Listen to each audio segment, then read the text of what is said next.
అది కూడా జరుగుతుంది. అగోచరము ప్రత్యక్షంబుగా, కనిపించని దాన్ని కూడా కనిపించేలా చేస్తుంది. అంతేకాదు భగవంతుడి సంగతి అలా అట్టు పెట్టండి.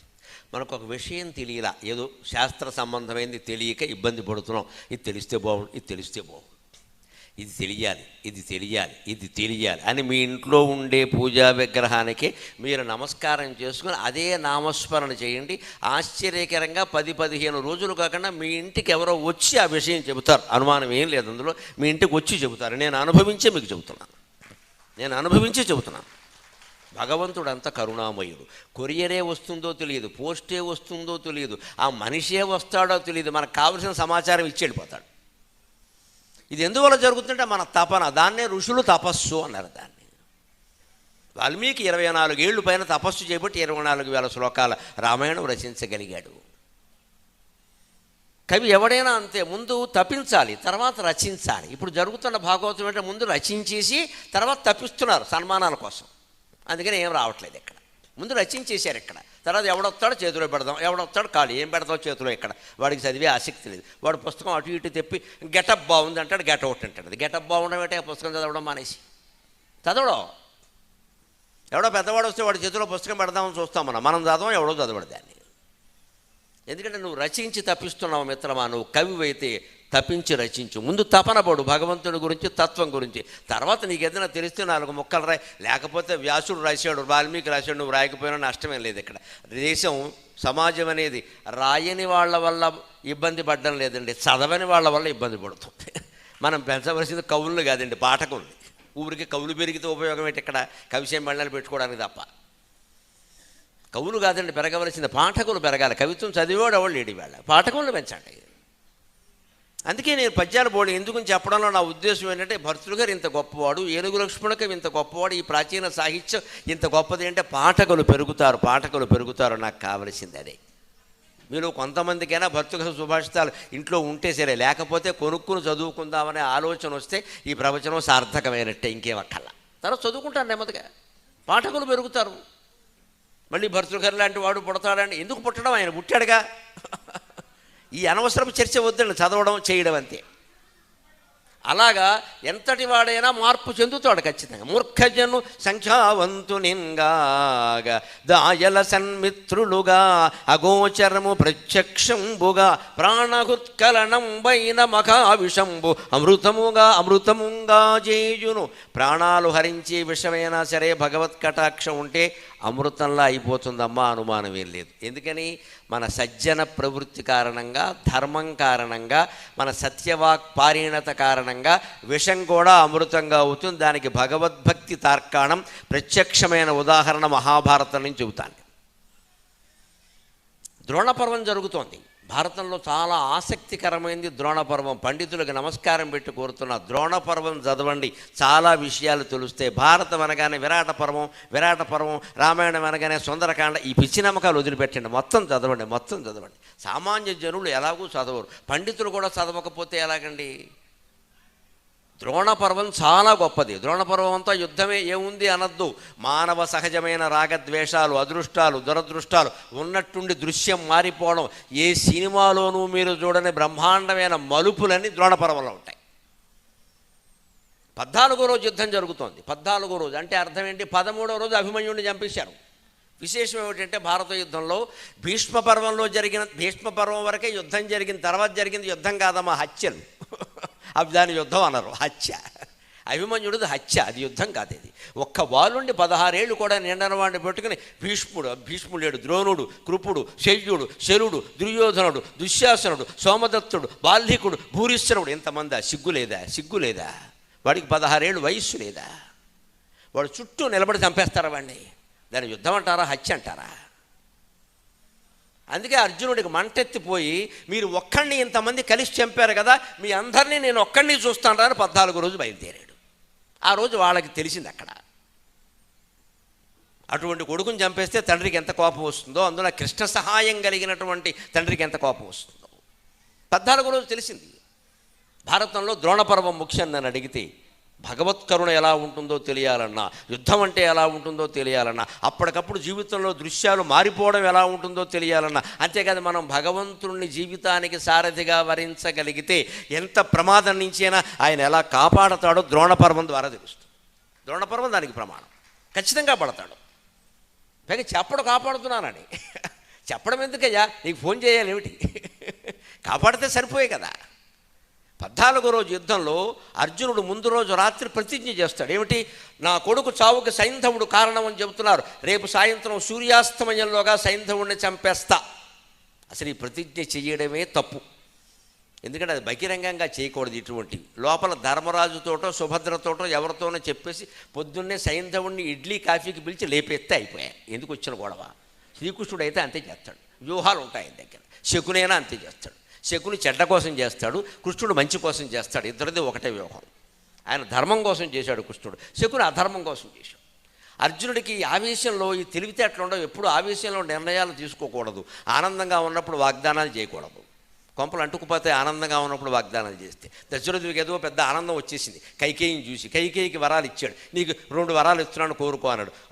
ఒక 2 ఏళ్ళు పోయే కోరుకుంటాను. కొంపలు ముంచేసిన తర్వాత వెంటనే ఇచ్చేస్తే పోయేది. 4 పట్టుచీరలో 6 బంగారు నగలో ఏదో అడిగేది, గొడవ వదిలిపోయేది.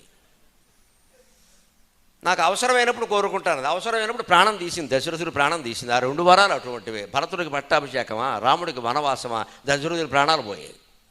ఎందుకని? ఆనందంగా ఉండి ఒళ్ళు తెలియక వరాలు ఇచ్చాడు. ఆనందంగా ఉన్నప్పుడు అప్పుడు వరాలు ఇవ్వకూడదు. ఆవేశంగా ఉన్నప్పుడు నిర్ణయాలు తీసుకోకూడదు. ఆవేశం చల్లారిపోయేవాళ్ళే. పాలో కాఫీయో మజ్జిగో తాగాలి. ఆ తర్వాత 2 గంటలు అయ్యాక కొంచెం ఆలోచించాలి. భార్యాభర్త ఇద్దరు కూర్చుని ఆలోచించాలి. ఇంత ఆవేశం అవసరమా? దీనివల్ల ఏమవుతుంది? మనం జైలుకి వెళ్ళిపోతాం, కానీ వాడు ఏమన్నా బాగుంటాడా? ఎందుకు వచ్చిన గొడవ అంటే అది ఆగిపోతుంది. అందుకని ఆవేశం వచ్చింది కానీ చూరులోంచి కత్తి తీసుకుని బయలుదేరితే పోయినవాడు పైకి పోయాడు, మనం లోపలికి పోయాము. ఇక్కడ 25 ఏళ్ళైనా బయటికి రాను. ఇక్కడ ఎక్కడో సత్ప్రవర్తనతో ఉంటే 230 మంది 31 మందిని విడదీశారు ఈవేళ. అలా ఎప్పటికీ జరగాలి. మనం సత్ప్రవర్తనతో ఉంటాం. ఏంటి ఎందుకు వచ్చింది ఈ నేరం చేయడం? ఎందుకు జైలుకి వెళ్ళడం? ఎందుకు? సత్ప్రవర్తన. ఆ సత్ప్రవర్తన ఏదో ముందే ఆడవచ్చు కదా. ఎందుకు మనం తెచ్చిపెట్టుకునేవండి ఇవన్నీ? అలాగా అర్జునుడు ప్రతిజ్ఞ చేయడమే ఒక ఆవేశం అయితే అది ఏం చేశాడు? పైగా ఆ ప్రతిజ్ఞ నెరవేరకపోతే, సాయంత్రంలోగా సైంధవుడిని చంపకపోతే నేను అగ్ని ప్రవేశం చేస్తాను. ఇది మూర్ఖత్వం. ఇది వాడిని చంపుతానని చెప్పి ఊరుకోవచ్చుగా. అగ్ని ప్రవేశం చేస్తా. అప్పుడు కౌరవులు ఏం భావించారు? అది డమడమడ వాయిద్యాలు మోగించారు. గూఢచారుల ద్వారా దుర్యోధనుడికి వెళ్ళిపోయింది. వాడేం తెలివి తక్కువ వాడు మొత్తం 3 లక్షల మందిని పెట్టి మధ్యలో పెట్టాడు. సైంధవుడు రమ్మను ఎలా వస్తాడు? 3 లక్షల మందిని పెట్టాడమ్మా. వాళ్ళు ఏమి ప్రవచనానికి వచ్చిన ప్రేక్షకులు కాదు, దండాలు పెట్టడానికి యోధులు. చంపేస్తారు పట్టుకుని. ఇక్కడ 3 లక్షల మందిని ఊచకోత కోస్తే తప్ప సైంధవుడిని చంపలేని పరిస్థితి. ఎవరు తెచ్చిపెట్టుకున్నారు? అర్జునుడు తెచ్చిపెట్టుకున్నాడు. నరుడికి నారాయణుడికి తేడా అదే.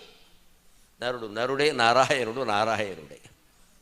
అందుకే నారాయణుడు రాత్రి అర్జునుడి దగ్గరికి వచ్చి, ఏమిటయ్యా ఇది పిచ్చి, నాకు చెప్పచ్చు కదా వాడిని చంపాలని ఉందని, నేనేదో ఉపాయం చెబుతాను కదా అంటే, బావా అనేశాను. మరి అయిపోయి అనేశాక ఏం చేస్తావు? ఇప్పుడు 6 ఎకరాలు అమ్మేయడమే.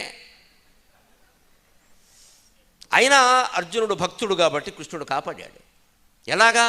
అందరినీ నరుక్కుంటూ బాణాలు వేసుకుంటూ కొన్ని వేల మందిని చంపుకుంటూ అయ్యో అర్జునుడు అనుకుంటూ ఉండగా వెడుతూ ఉంటే శృతాయుధుడు అని ఒకడు వచ్చాడు. శృతాయుధుడు, వాడి దగ్గర పెద్ద గద ఉంటుంది. వాడు ఆయుధం బాణాలు కాదు, గద. అది మంత్రప్రోక్తమైన గద. దాన్ని అస్త్రం అంటారు. శస్త్రం అంటే మామూలు బాణం, ఆయుధం. అస్త్రం, బాణం అంటే మామూలు బాణం. అది మామూలుగా చంపుతుంది, లేకపోతే కింద పడిపోతుంది. అస్త్రాలు ఉంటాయి కొన్ని. ఆ అస్త్రాలు ఎలా ఉంటాయంటే దాన్ని సరైన ప్రయోగం చేయకపోతే వెనక్కి వచ్చి వేసిన వాడిని కొట్టేస్తాయి. దానికి తగిన బలం ఉన్నవాడి మీదే వేయాలి. నీ ఇష్టం వచ్చినట్టు అస్త్రాలు వేయడానికి వెళ్ళి. అస్త్రం అంటే ఇప్పుడు మంత్రం ఉంటుంది దానికి. ఆ మంత్రం నియమం పెట్టుకుని ఇంటి దగ్గర 1,000,000 సార్లు జపించాలి. అలాంటి అస్త్రం ఒకటి శృతాయుధుడి దగ్గర ఉంది, అది గద. ఆ గద తీసుకుని యుద్ధానికి వచ్చినప్పుడు మామూలుగా ధనుర్బాణాలు కూడా ఉన్నాయి. వాడు యుద్ధం చేసి చివరికి అర్జునుడు కనపడి వాడిని ఏదో రకంగా చంపేద్దామని చూస్తుంటే అర్జునుడి మీద గద వేద్దామని వచ్చాడు వాడు. ఆ గద వేస్తే నిజంగా అర్జునుడు అయిపోయేవాడు. ఎందుకంటే వాడు సామాన్యుడు కాదు. ఒక క్షణంలో చెబుతాక ఆ ఇదేమిటో వాడు వేద్దామని వస్తాడు. వేసేసరికి వాడు గద ప్రయోగించేసి కృష్ణ పరమాత్మ సారథ్యంలో ఉన్నవాడు టక్కమని లేచి నిలబడతాడు. ఈయన ఎందుకు లేచాడో అర్జునుడికి అర్థం కాల. ఆ గద వచ్చి ఈయనకి తగిలింది. అర్జునుడికి తగల్లా.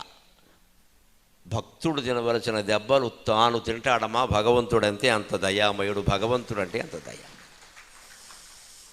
ఉన్నట్టుండి లేచాడు ఇక్కడి నుంచి, పగ్గం వదిలేసి. ఆ గద వచ్చి ఇతనికి కృష్ణుడికి తగిలింది. కృష్ణుడిని ఏం చేయలే, అది ఏం చేయలేకపోయింది. విష్ణువు కాబట్టి చేయలేదు కాదు, ఆ మహిమ అక్కడ వ్యక్తం చేయాలి. ఆ గదతో ఉండే సమస్య ఏమిటంటే అది మంత్రప్రోక్తమైన గద.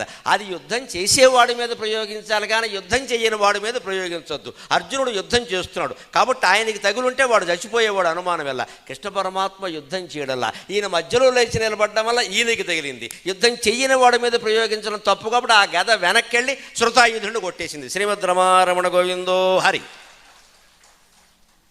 అర్జునుడికి పౌరుషం వచ్చింది, జీవుడు కదా, పౌరుషం ఎక్కువ. బావా నిన్ను ఎవరు లేవమన్నారు, ఎందుకు లేచావు, నాకు ఇది అవమానం కదా, నువ్వు లేవడం ఏంటి, ఊరుకా వెర్రి మొఖమా, అవమానం సన్మానం అంటారు. చచ్చేవాడు అన్యాయం గారు ఇక్కడ. అవమానం అంట అవమానం. నీకేం తెలుసు, వాడు పూర్వజన్మ కథ నీకు తెలుసా? వాడు ఇదే కర్మ సిద్ధాంతం అంటే.